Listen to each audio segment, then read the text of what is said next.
कर्ण के प्रति कुंती की ममता।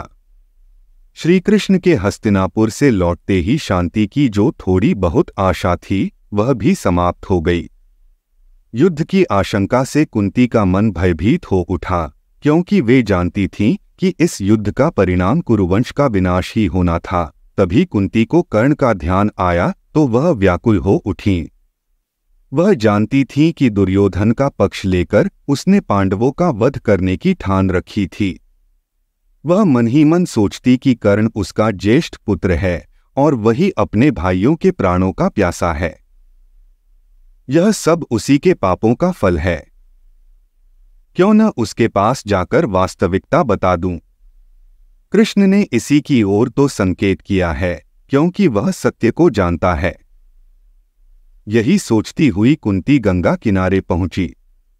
वहां कर्ण प्रतिदिन प्रातःकाल के समय सूर्य की आराधना किया करता था। कुंती ने उसे देखा। कर्ण पूर्व की ओर मुंह किए, हाथ जोड़े ध्यानमग्न जल में खड़ा था। कुंती चुपचाप उसे खड़ी देखती रही।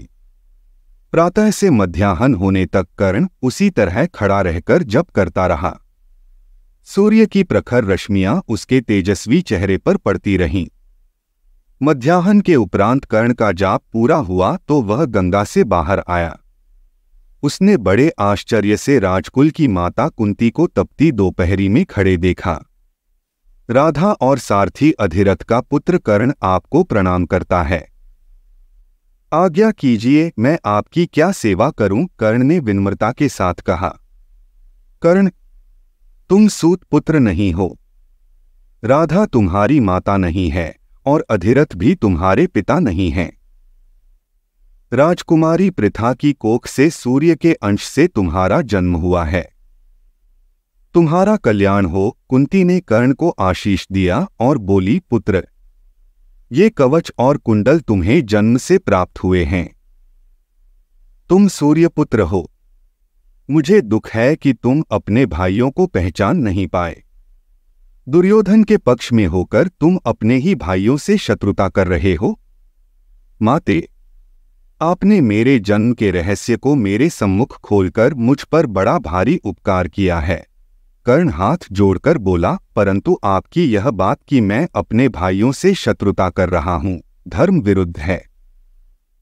यदि मैं आपके कहने पर अधर्म करने लगूं तो मेरा क्षत्रिय धर्म नष्ट हो जाएगा। मैं जानता हूं कि बचपन में तुमने मुझे लोक निंदा के भय से जल में बहा दिया था। जीवन भर में सूत पुत्र बनकर जिया हूं। राधा और अधिरथ ही मेरे माता पिता है और जिसने मुझे मित्र कहा वह दुर्योधन मेरा मित्र है। मेरा रोम रोम उसका ऋणी है। मैं जानती हूं पुत्र, मेरे कारण तुम्हें बहुत दुख उठाने पड़े हैं।